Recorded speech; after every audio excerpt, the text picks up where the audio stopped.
오늘 한 마음과 한 입으로라는 제목으로 로마서 15장 말씀 증거하겠습니다.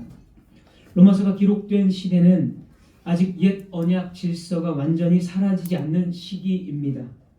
예수님께서 사역을 시작하신 AD 30년부터 새 언약이 시작되었지만 예루살렘 성전이 무너진 AD 70년까지는 옛 언약의 제도와 규정이 여전히 존재하며 유효했습니다. 따라서 구약의 절기나 명절, 음식법 등 옛 언약적 요소에서 자유롭지 않는 믿음이 약한 사람들이 있었고, 새 언약 안에서 자유롭게 신앙생활을 하는 믿음이 강한 사람들이 있었습니다. 문제는 이런 두 부류의 사람들이 서로를 비판하며 대립하고 있었다는 것입니다. 바울은 옛 언약과 새 언약이 중첩된 상황에서 발생한 이 문제에 대해서 각각 마음에 받아들일 수 있는 정도에 따라서 판단하고 서로 멸시하거나 비난하지 말라고 권면합니다. 믿음이 강한 사람들은 예수님 안에서 모든 자유가 있기 때문에 무엇이나 먹을 수 있다고 자만하고 우월감을 갖지 말고 또 그것을 못하는 사람들에게 상처를 주지 말라는 것입니다. 또 믿음이 약한 사람들은 무엇이든지 먹는 강한 사람들을 죄짓는 것이다라고 경멸하는 태도를 갖지 말라는 것입니다. 이게 이제 지난주의 내용이었고, 15장은 14장과 계속 연속되어 있는 문제들을 계속 다루고 있습니다. 15장은 14장에서 발생했던 문제들에 대해서 계속 더 구체적으로 또 다루고 있습니다. 그러나 바울은 이제 15장에서 많은 구약 성경들을 인용하면서 이 문제에 대한 근본적인 해결책을 제시하고 있습니다. 물론 14장도 그렇고 이전의 모든 장들에서 바울은 언제나 이 근본적인 해결책, 즉 복음 안에서, 복음을 기초로 해서 모든 것의 이 해결책을 제시를 하고 있습니다. 우리가 이제 15장을 한번 살펴보겠습니다. 15장은 서로의 다름을 이제 용납하는 것을 넘어서 6절을 먼저 한번 보겠습니다. 15장 6절입니다.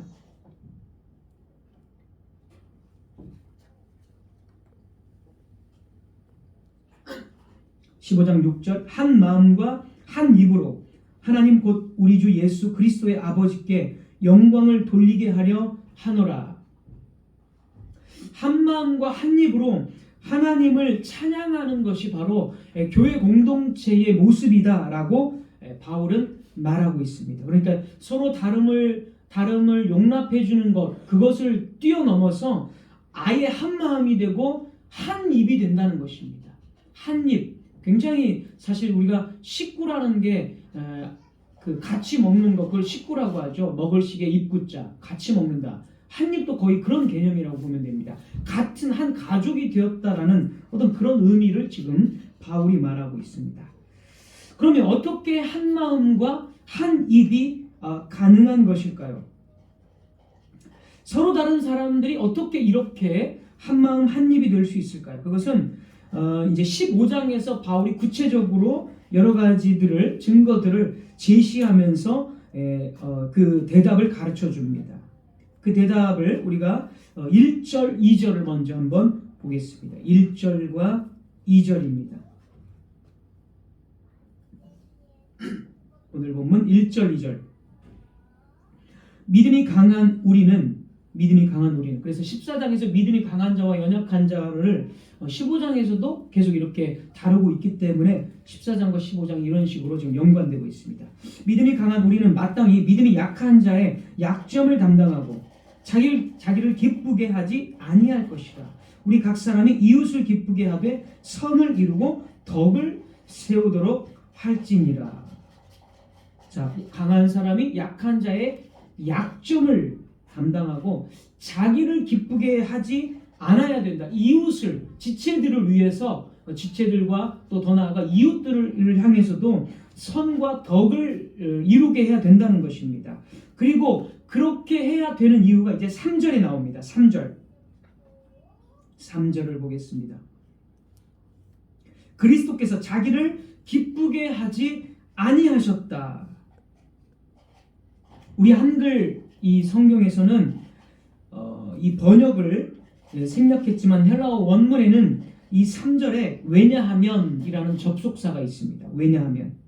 그러니까 1, 2절에 우리가 그 덕을 쌓고 자기를 기쁘게 하지 않아야 된다. 왜냐하면 이렇게 이어지는 거죠. 왜냐하면 그리스도께서도 자기를 기쁘게 하지 않았기 때문에 너희들도 그리스도의 은혜를 받은 너희들도 그 그리스도를 닮아서 그 형상을 닮아서 너희들도 마땅히 그렇게 해야 된다. 이렇게 왜냐하면을 접속사를 통해서 그렇게 이야기하고 있습니다.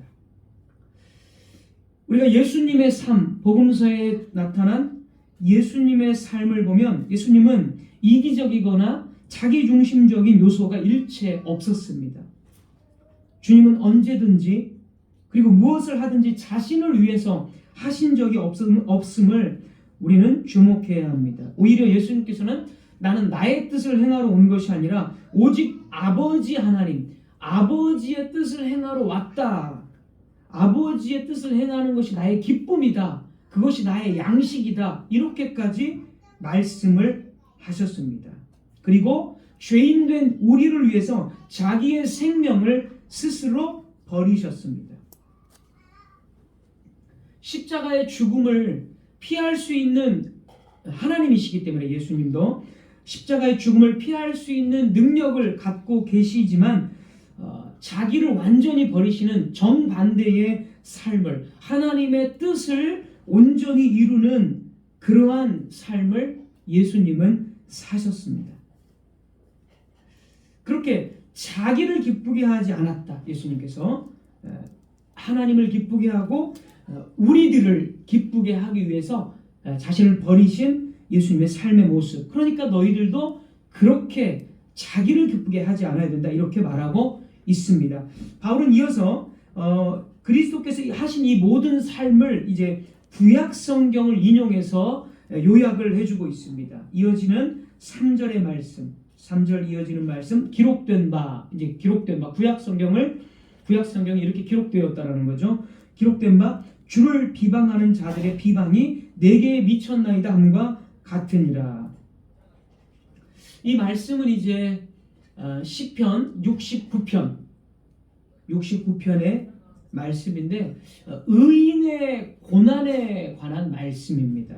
그러니까 의인이 아무런 잘못도 없는데 하나님을 싫어하는 악인들이 그 하나님을 향한 비방을 자기에게도까지 하나님을 신실하게 믿는 자기에게까지도 그 비방을 막 했다라는 뜻입니다. 그런데 이제 바울은 또 여러 성경에서는 신약 성경에서는 이 시편을 여러 번 인용하니까요. 이 시편의 말씀을 예수님의 삶으로 딱 이렇게 적용을 시킵니다. 그러니까 이 시편은 예수 그리스도를 예언하는 시편이죠. 예수 그리스도의 어떤 고난과 그 모욕당하심, 그 유대인들에게 침뱉음 당하시고 채찍에 맞으심. 그래서 주를 비방하는 자들의 비방이 다 내게 미쳤다. 예수님을 향한 시편이 됩니다. 그래서 예수님이 왜 그렇게 모욕과 침뱉음과 그 채찍질을 아무런 이유 없이 맞으셨느냐? 자기를 기쁘게 하지 않고 하나님을 기쁘게 하기 위해서 그렇게 우리들을 죄인된 우리를 구원하시기 위해서 그렇게 하셨다는 것을 구약 성경에 이미 이렇게 예언되어 있다는 것을 바울이 지금 증거를 해주고 있습니다.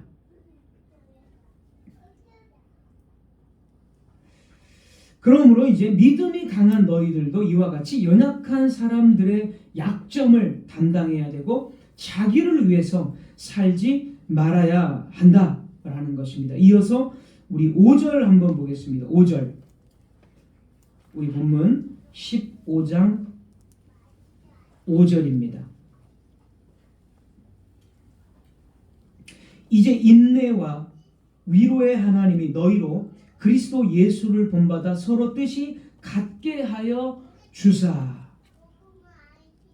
이렇게 예수 그리스도께서 우리를 위해 하신 그 어떤 복음의 정신, 주님께서 하신 그 어떤 그리스도인이기 때문에 우리가 주님을 당연히 닮아야 되는데, 예수님을 본받아서 그 복음의 정신을 본받아서 우리가 서로 뜻이 같아야 된다는 것입니다. 이런 표현들은 신약 성경에 많이 나옵니다. 빌립보서 2장 2절에서도 읽고만 넘어가겠습니다. 빌립보서 2장 2절, 마음을 같이하여 같은 사랑을 가지고 뜻을 합하여 한 마음을 품어. 네. 여기에 나와 빌립보서 2장 2절도 사실 오늘 로마서 말씀하고 거의 다 같죠. 자, 같은 뜻을 품고 같은 마음을 품는다. 이게 무슨 의미일까요? 우리가 생활 방식이 다 똑같아야 된다는 말일까요? 뭐 습관이나 스타일, 모든 것들이 획일적으로 다 똑같이 되어야 된다라는 말이 아닙니다. 뭐 한 사람의 어떤 그 지도자의 의견에 무조건 다 동의해야 된다. 그런 뜻 당연히 아니죠.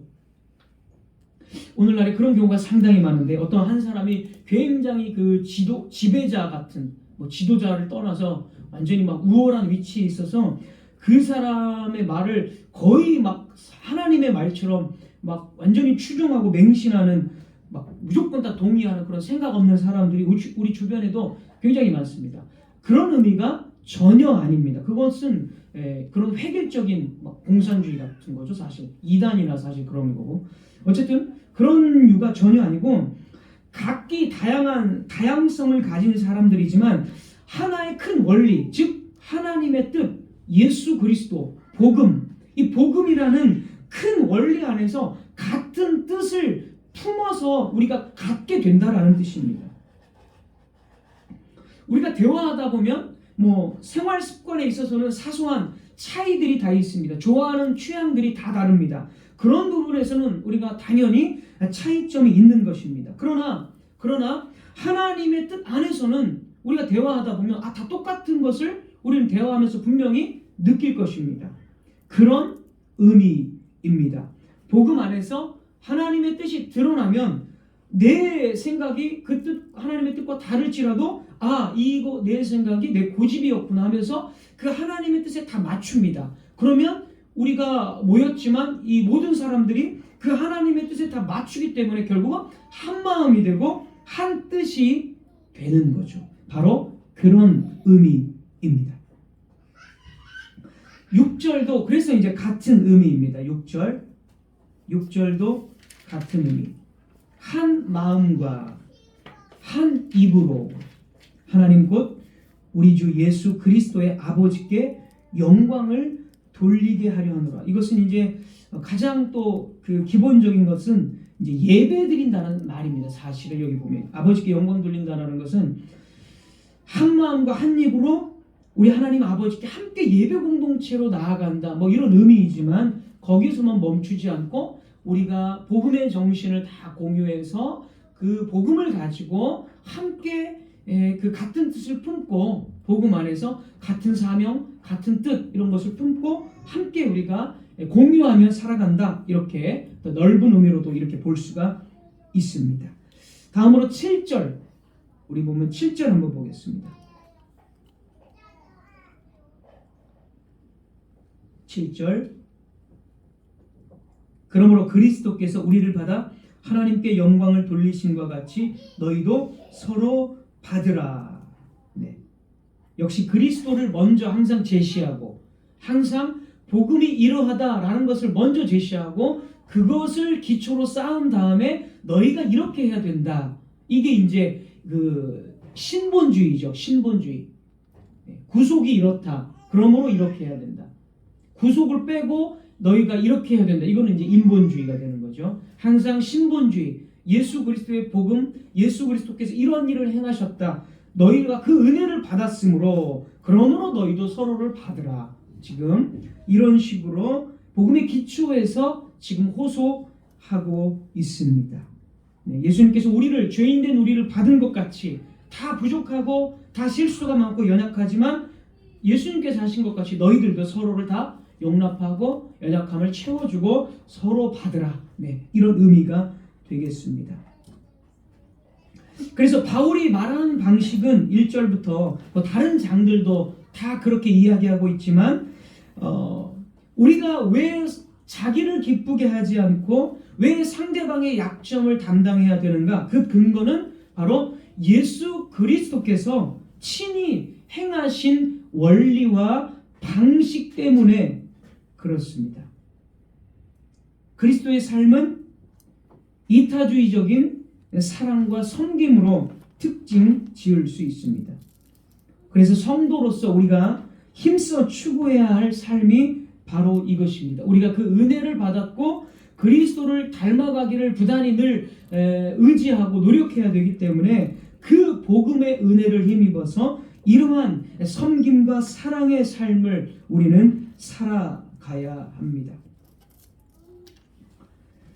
그리고 나서 이제 8절부터 12절까지는 교회 안에 이제 좀 더 구체적인 어떤 화해와 일치의 모습을 바울이 이제 증거를 해줍니다. 8절부터 12절까지는 교회 안에 있는 두 그룹, 유대인과 이방인의 문제를 다루고 있습니다.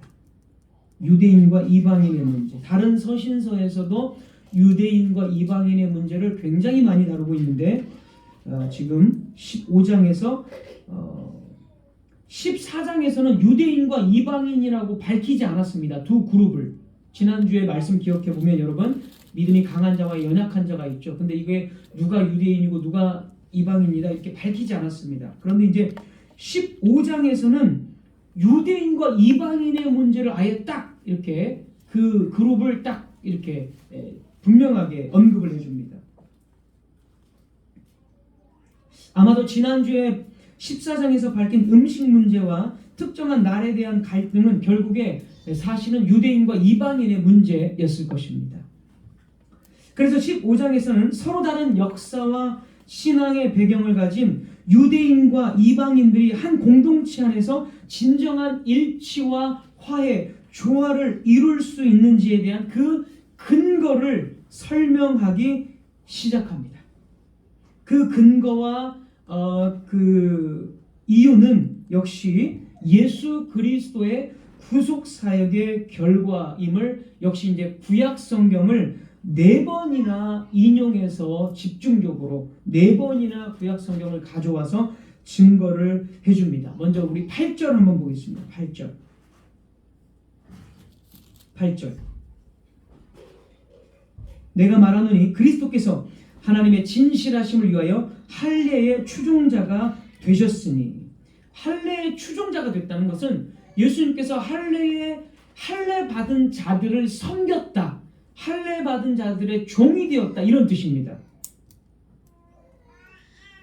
할례 받은 자 누구입니까? 정확히 유대인들이죠. 유대인들. 그러니까 예수님께서 죽으신 것은 유대인들을 섬기기 위해서 죽으셨다. 유대인들을 위해서도 예수님은 종이 되셨다는 것입니다. 지금 그렇게 말하고 있어요. 그러니까 유대인을 딱 언급하고 있습니다. 그리고 이 논지를 뒷받침하기 위해서 8절 뒤에 계속 읽어보겠습니다. 8절 뒤에 이는 조상들에게 주신 약속들을 견고하게 하시고, 조상들, 유대인들을 말하는 거죠. 아브라함과 이삭, 유대인들의 조상인 아브라함과 이삭과 야곱, 이런 사람들, 뭐 다윗 이런 사람들, 그러니까 유대인들입니다. 8절은 예수님은 유대인들을 모조리 다 버리지 않았어요. 모조리 다 버리셨다면 예수님께서는 유대인들의 종이라고 할 수가 없습니다. 그러나 우리가 알다시피 유대인들 중에서 구원받는 자들이 있습니다. 예루살렘 교회는 유대인들이 더 많았어요. 왜냐하면 유대 땅에 있는 예루살렘 교회이기 때문에 유대인들 중에 믿는 자가 더 많았어요. 예루살렘 교회는. 다른 지역은 이제 이방인이 더 많았죠. 로마 같은 경우도. 그러니까 바울도 유대인인데 바울과 같은 신실한 자들을 예수님은 할례 받은 자잖아요. 바울도 신실한 유대인들을 위해서도 종이 되어져서 죽으셨다라는 겁니다. 그러니까 조상들에게 주신 그 아브라함과 이삭과 야곱에게 주신 그 약속이 폐해서 없어지지 않고 예수님은 유대인들을 위해서 죽으셨기 때문에, 그래서 바울과 같은 사람들이 그 약속의 성취를 맛봐서 구원받았기 때문에 예수님은 유대인들을 위해서도 섬기신 것입니다. 대부분의 유대인들은 물론 완악해서 거부했습니다. 그러나 그렇다고 약속이 폐하여졌느냐? 폐하여질 수 없다. 우리 로마서 4장에서가 이미 다 살펴본 거예요. 네, 사실 15장은 좀 종합적입니다. 그래서 지금까지 논의되었던 것 이미 4장에서가 우리가 다 살펴본 겁니다. 유대인들이 대부분 거부했을지라도 하나님의 약속은 예수님 안에서 폐기되지 않았습니다. 바울과 같은 신실한 자들은 믿었어요. 그래서 구원을 맛본 것입니다. 그래서 예수님은 할례받은 유대인들의 종이 되셨다. 이렇게 말씀을 하고 있습니다. 그 다음에 이제 이어서 이방인들의 종도 되셨다. 똑같이 이렇게 말합니다. 9절입니다. 9절. 이제 8절은 유대인들의 종이 되셨다. 9절은 이방인들의 종이 되셨다. 똑같이 지금 차별 없이. 자, 9절 한번 읽겠습니다. 이방인들도 그 긍휼하심으로 말미암아 하나님께 영광을 돌리게 하려 하심이라. 기록된 바 하면서 이제 구약 성경을 인용을 해줍니다. 유대인들의 구원도 구약에 다 예언되어 있었죠. 그래서 바울과 같은 자들이 구원받았어요. 성취되었죠. 이방인들의 구원도 이미 구약 성경에 수없이 예언되어져 있다. 그래서 이방인들 구원받은 거 지금 1세기에 성취되었다. 바울이 지금 이렇게 이야기하는 겁니다. 이것을 잘 이해하셔야 됩니다. 자, 기록된 바 하면서 시편 18편 49절을 인용합니다. 그러므로 기록된 바 그러므로 내가 열방 중에서 주께 감사하고 주의 이름을 찬송하리로다 함과 같으니라. 역시 시편 18편은 이스라엘에게 주신 하나님의 위대한 구원, 위대한 승리를 축하하면서 이스라엘뿐만이 아니라 이방 민족들도 하나님께 돌아와서 하나님을 찬양한다라는 그런 예언입니다. 그러니까 이방인에 대한 것도 이미 수없이 예언되어 있어요. 예수님께서 이방인들을 위해서 죽으실 것이라는 거. 왜냐하면 이방인들도 돌아오니까. 10절, 11절 다 똑같은 내용이라서 읽고만 넘어가겠습니다. 10절, 11절. 10절 또 이르되 역시 구약성경 인용한 겁니다. 신명기 32장 43절 모세의 노래를 인용한 겁니다. 10절 또 이르되 열방들아 주의 백성과 함께 즐거워하라. 열방들 이방 민족이죠. 11절 시편 117편 1절 인용한 겁니다. 또 모든 열방들아 주를 찬양하며 모든 백성들아 그를 찬송하라 하였으며. 전부 구원이 이방 민족에게도 베풀어지니까 너희 이방인들도 하나님을 찬양하고 구원을 즐거워해라. 지금 이런 뜻이고요. 12절 우리가 본문 길어서 읽지 않았습니다. 12절 보겠습니다. 12절은 이사야 말씀을 인용합니다. 이사야. 또 이사야가 이르되 이새의 뿌리 곧 열방을 다스리기 위하여 일어나는 이가 있으리니 열방이 그에게 소망을 두리라. 열방이 그에게 소망을 둔답니다. 열방은 이방 민족들이죠. 여기서 이제 이새는 다윗의 아버지입니다. 다윗의 아버지이고 그래서 다윗의 후손으로 열방을 다스리기 위해서 일어나는 분이 있다. 여기 일어난다는 뜻은 이제 부활한다는 뜻이 오히려 더 가깝습니다. 아무튼 그거는 잘 그렇게만 이해하시면 되겠고, 자, 이방 민족들은 누구를 신으로 여깁니까? 각 민족들의 신을 믿습니다. 이방 민족들은 자기의 수호신들이 다 있고 어떤 이방인들은 많은 이방인들은 어떤 이방인이 아니라 많은 이방인들은 신이라면 차라리 여러 개 믿는 게 오히려 더 도움이 되지 않겠는가. 한 명의 신보다 여러 신들을 두면 더 많은 내가 도움을 받지 않겠는가 하면서 동시에 여러 신들을 많이 믿습니다. 그게 이방 민족들의 믿는 어떤 신론이에요. 신론. 그러나 이방 민족들이 지금 이 이사야의 예언은 이방 민족들이 소망을 얻습니다. 다윗의 후손이신 예수님을 통해서 소망을 얻는다는 거예요. 무슨 뜻입니까? 온갖 잡신을 믿으면서 멸망 속에 있었지만 이방 민족들이 이제 예수님이 죽으시고 부활하신 것을 통해서 이방 민족들이 잡신들을 다 버리고 예수님만이 참 하나님이시다, 예수님만이 참 신이시다라는 것을 믿게 되어서 진짜 소망을 품게 된다는 뜻입니다. 그게 구약성경에 이사야가 이미 예언을 했어요. 그래서 1세기에 다 그렇게 이제 성취되었잖아요. 사도행전이나 신약 서신서를 보면 열방이 막 하나의 예배 공동체를 이루면서 하나님을 찬양하고 한 마음 한 뜻으로 하나님을 이방인과 유대인이 섞여서 찬양하는 모습이 사도행전과 신약 성경에 다 나오잖아요. 그러니까 지금 구약 성경이 인용한 이 네 가지 말씀들은 전부 다 신약 성경에서 성취를 다 드러내주고 있어요. 다. 그래서 유대인들만 소망을 가진 게 아니다. 유대인들은 원래 소망이 있잖아요. 약속을 받은 자들이기 때문에. 그러나 유대인들만 소망을 가진 게 아니라 마찬가지로 이방인들도 이렇게 소망을 원래 가지기로 되어 있다. 누구를 통해서?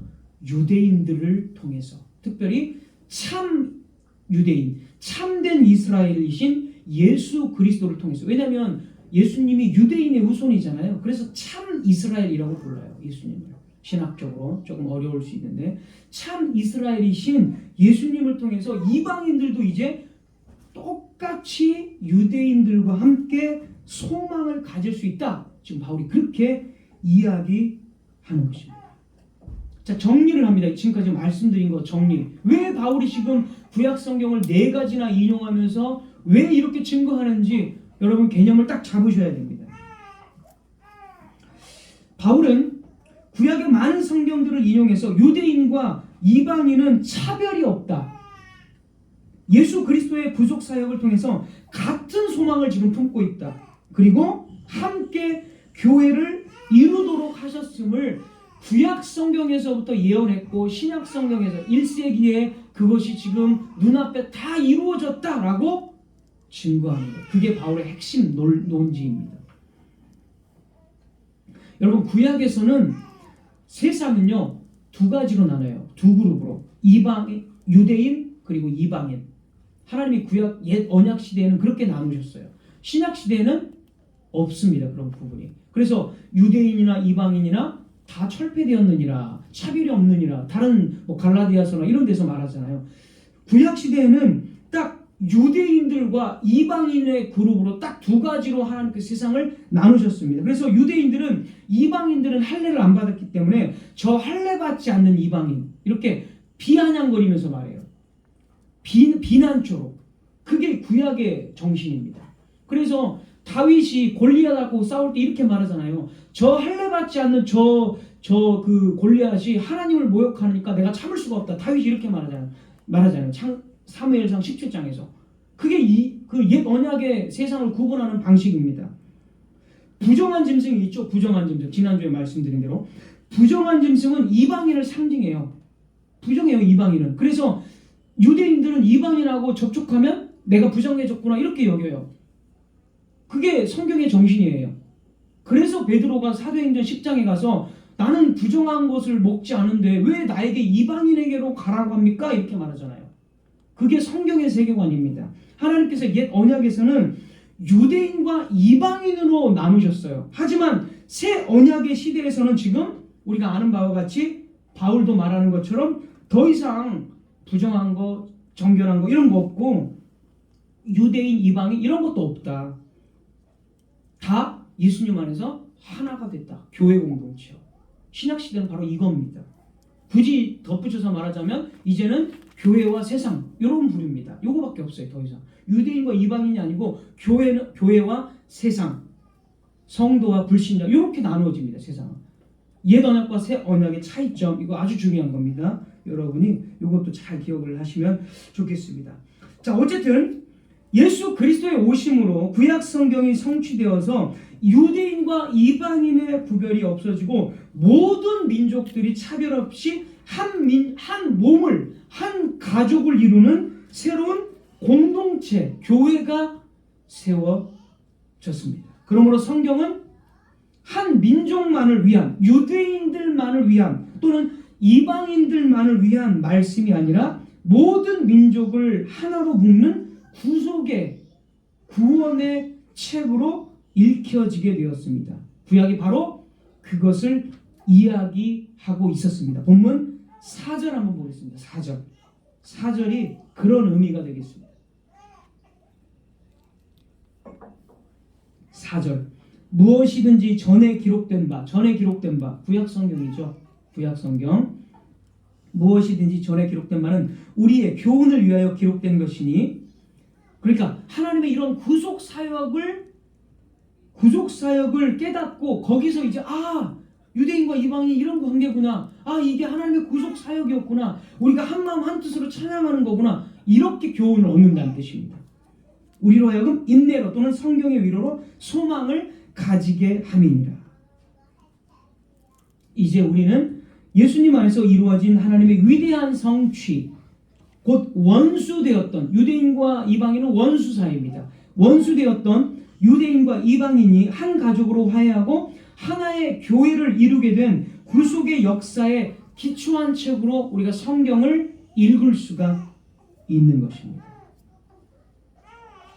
그러므로 교회 안에서 유대인과 이방인은 한 가족이기 때문에 서로 대립하지 않아야 합니다.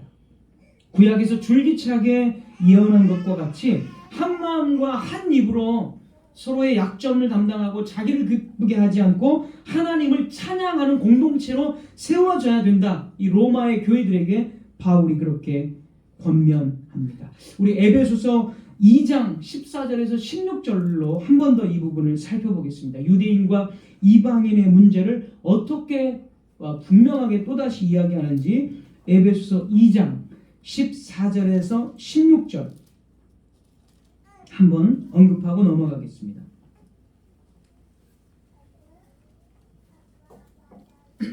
에베소서 2장 14절에서 16절. 그는 우리의 화평이신지라, 그 예수 그리스도죠. 예수님은 우리의 화평이신지라 둘로 하나를 만드사. 여기서 둘은 앞에 문맥을 쭉 읽어보면 유대인과 이방인입니다. 이 둘을 하나로 만드셨어요. 원수된 것, 원수, 유대인과 이방인 사이죠. 원수된 것, 곧 중간에 막힌 담을 자기 육체로 하시고, 예수님이 유대인과 이방인의 막힌 담을 자기 육체, 자기의 죽으심이죠. 죽으심으로 하시고, 15절, 법조문으로 된 계명의 율법을 폐하셨으니, 이 말은 유대인의 법은, 유대인은 율법을 막 계속 지키잖아요. 이방인은 율법이 없으니까 안 지킨단 말이죠. 새 언약 안에서. 근데 여기서 바울은 심지어 그 유대인의 율법까지도 폐했다라고 말해요. 왜 그렇게 이야기할까요? 유대인과 이방인의 거리를 완전히 좁혀버리기 위해서. 율법을 고수하면 이방인들은 음식법을 우리가 왜 지켜? 유대인들만, 너희들만 지켜야지, 이렇게 생각을 한단 말이에요. 근데 그걸 다 폐해버렸어요. 그러면 어떻습니까? 유대인과 이방인은 음식법으로 갈라질 필요가 없이 그냥 하나로 되는 겁니다. 그러니까 바울은 15절에서 심지어 계명의 율법도 폐했다까지 이야기를 해버리는 거예요. 사실 더 정확한 표현은 성취되었다라고 말하는 거잖아요. 그렇게 많이 이미 이야기를 했고 바울이. 근데 여기서는 유대인과 이방인을 하나로 보기 때문에 아예 폐했다 이렇게 말해버려요. 심지어 바울의 이 독특한 어법을 우리가 좀 캐치를 해야 됩니다. 자, 폐하셨으니 이는 이 둘로 자기 안에서 한 세 사람을 지어 더 이상 유대인과 이방인이 없고 한 세 사람이 창조되었다 이 뜻입니다. 세 사람을 지었다, 창조했다. 그러니까 새로운 인류를 지었다. 교회라는 새로운 인류를 지었다 이렇게 이야기하는 겁니다. 엄청나게 나아가고 있습니다. 바울이 지금 유대인과 이방인이 하나로 되는 게 어떤 의미인지를 아예 새롭게 창조된 인류다 이렇게 말하는 거예요. 지금 16절, 또 십자가로 이 둘을 한 몸으로, 한 몸, 다 이야기한 내용이죠. 그렇게 에베소서는 더 확장하고 더 깊이 있게 또 나아가고 있죠. 그러므로 예수님의 몸이 찢겨진 그 자리에서 하나님과 인간 사이의 원수 관계가 끊어지고 유대인과 이방인 사이에 막힌 담이 허물어졌습니다. 1세기에 결코 화해할 수 없었던 유대인과 이방인들이 한 가족이 되었고 한 마음과 한 입으로 하나님을 찬양하게 되었습니다. 어떻게 이게 가능하게 되었느냐? 예수 그리스도의 구속 사역의 결과, 또 예수 그리스도의 구속 사역을 본받아서 성도들이 약한 자를 위해서 내어주고, 성도들이 자기 욕심, 자기를 기쁘게 하지 않고 상대방, 지체들을 위해서 기쁘게 자기 자신을 내어주셨기 때문에 바로 이 일이 가능하다라고 바울은 이야기하고 있습니다. 자, 여기서 이제 아주 중요한 점을 짚고 넘어가야 됩니다. 바울은 지금 유대의 예루살렘 교회로 가는 도중에 이 글을 쓰고 있다라는 사실을 기억하는 것이 중요합니다. 바울은 지금 예루살렘 교회를 향해서 가고 있어요. 가려고 하고 있어요. 25절 보십시오. 우리 본문 15장 25절.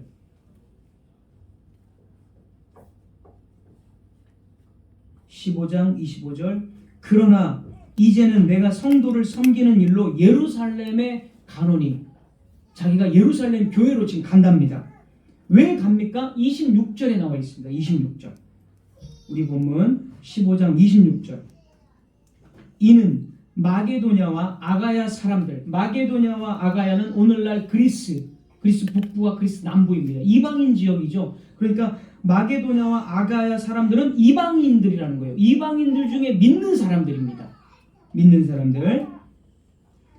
그런데 지금 마게도냐와 아가야 사람들, 이 이방인 성도들이 이름도 모르고 한 번도 그 얼굴을 본 적도 없는 예루살렘 교회에 뭘 했는지 보십시오. 그 뒤에 예루살렘 성도 중 가난한 자들을 위해서 기쁘게 얼마를 연보했다. 연보, 헌금이죠. 쉽게 말하면 예루살렘 성도들을 위해서 이방 지역에 사는 성도들이 이름도 모르고 얼굴도 모르는데 헌금을 했어요. 기쁘게. 자기들도 힘든데 그거를 바울이 가지고 예루살렘 성도들에게 교회에 전해주려고 나는 예루살렘에 지금 가려고 한다 이렇게 말하는 거예요. 자, 이게 굉장히 중요한데 1세기 교회들은 유대인과 이방인 사이의 적대감이 사라졌다는 것을 이렇게 친히 보여주는 겁니다. 이 사건. 이 모습이 얼굴도 모르고 한 번도 본 적이 없는 그 예루살렘 교회 성도들을 위해서 이방 지역에 있는 사람들이 자기를 헌신한 거죠. 그들을 기쁘게 하기 위해서. 이게 바로 로마서 15장에서 말하는 한 마음과 한 뜻으로 일치되어지고 함께 예배 공동체로 거리는 멀리 떨어져 있지만 함께 예배 공동체로 서나가는 모습을 딱 보여주는 사건입니다. 바로 예수 그리스도께서 그 일을 하신 것입니다. 어떻습니까? 얼마나 1세기의 성도들이 예수 그리스도의 구속사역을 기초로 해서 자기 자신을 내어주고 성도들을 섬겼는지, 약점들을 감당했는지, 이런 놀라운 화해와 일치의 역사가 1세기에 이렇게 너무나 생생하게 증거되고 있습니다. 그리고 이 증거들이 바로 이제 오늘날 우리들에게도 동일하게 적용되는 원리입니다. 그리스도 안에서 우리 역시 어떠한 차별과 경계도 넘어설 수 있으며 서로를 향한 원망과 갈등을 내려놓고 하나님께서 주신 은혜 안에서 진정한 연합을 이룰 수가 있습니다. 우리는 그리스도 안에서 주님의 피로 구원받은 한 형제요 자매입니다. 우리가 이 사실을 안다면, 예수님을 주님으로 고백하는 것이 우리가 진실하다면 자신 안에 있는 모든 이기적인 요소들을 철저히 내려놓을 수 있습니다. 우리는 주의 이름을 목청껏 부르고 외적인 경건을 그냥 자랑하는 것이 아니라 예수 그리스도의 은혜를 기초로 자기 중심적인 것, 자기를 기쁘게 하는 것을 내려놓을 수가 있습니다. 그러니까 우리는 연합을 이룰 수 있고 주님의 말씀대로 화해하고 일치를 이룰 수 있고 한 마음과 한 뜻으로 우리는 교회 공동체를 세울 수 있다는 뜻입니다. 오직 한 가지의 길만이 있습니다. 그것은 예수 그리스도의 방식입니다. 우리 자신을, 우리가 이 교회를 그렇게 세울 수 있는 그 한 가지의 길은 오직 예수 그리스도를 구주로 믿고 그분의 방식을 본받는 것입니다. 우리 자신을 바로 예수 그리스도의 은혜 아래에 두어야 합니다. 그분께서 어떤 방식으로 하셨고 우리가 어떤 은혜를 입었는지를 늘 중심에 두어야 합니다. 그렇게 하면 우리 역시 바울이 이야기한 대로 또 1세기 교회들이 그렇게 행한 대로 우리 역시 그러한 화합과 일치를 이룰 수가 있습니다. 예수 그리스도의 복음이 우리가 그렇게 되도록 지시하고 있고 그렇게 살아가야 한다라고 우리에게 은혜를 주셨기 때문입니다. 사람의 노력으로 만들어진 연합은 언제나 불안하고 그 안에는 언제든지 또 다시 분열이 일어납니다. 한 마음과 한 뜻을 품는 것은 우리의 의지나 노력으로 만들어내는 일이 아니라 예수님께서 이루어 놓으신 화해의 길을 따라가는 것입니다. 이 모든 것을 우리가 깨닫게 될 때 이후에 나의 충성은 나 자신이 아니라 주님과 지체들을 향해서입니다. 내 사랑의 방향이 나에게서 떠나 그분께로 가고 그리고 그분의 몸된 형제 자매들에게로 흘러갑니다. 우리는 서로의 환경이나 능력, 배경을 따지지 않고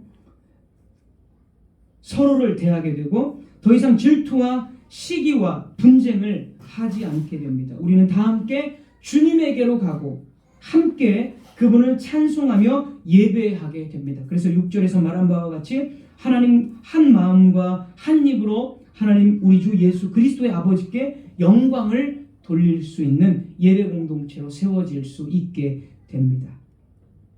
주님께서는 우리를 구속하신 십자가의 원리로 그 일을 또다시 해내십니다. 사랑하는 성도 여러분, 주님께서 하신 일들을 다시 한번 깊이 묵상해 봅시다. 우리 안에 내 중심적이고 내 본성을 채우고자 하고 내 욕심이 우선시 되는 일이 있지 않은지 다시 한번 점검해 봅시다. 주님께서 오늘 말씀을 듣고 순종하는 자에게 성령의 은혜를 부어주시고 우리가 화해와 일치를 나눌 수 있도록 더 끈끈한 그 한 가족의 성도로서의 한 몸을 이룰 수 있도록 주님께서 우리에게 그런 은혜를 부어 내려 주실 것입니다. 그리고 이렇게 우리가 함께 은혜를 받을 때 분명히 한 가지 고백을 함께 고백할 것입니다. 그러한 고백은 다음과 같은 고백을 할 것입니다. 내게는 우리 주 예수 그리스도의 십자가 외에는 결코 자랑할 것이 없습니다. 주 예수 그리스도께서 나를 위해 십자가에 못 박히셨으며 그리스도 안에서 나는 세상에 대하여 세상은 나에 대하여 이미 십자가에 못 박혔습니다. 이제 내가 아니요 그리스도가 사시는 것이고 나를 위함이 아니라 오직 그리스도를 위하여 그리고 지체들을 위하여서 내가 사는 것입니다. 이러한 고백을 우리는 할 수 있을 것입니다. 말씀을 맺겠습니다. 우리가 의지할 것은 오직 그리스도의 은혜, 성령의 은혜입니다. 인간의 지혜도 나 자신의 공로로도 이 은혜를 가리지 말아야 합니다. 오직 그리스도의 십자가만이 그리고 자신을 기쁘게 하지 않으신 그분의 길만이 흩어진 마음들을 하나로 모으고 분열된 입술을 하나로 모아 한 찬송을 부르게 하는 힘입니다. 기도하겠습니다. 하나님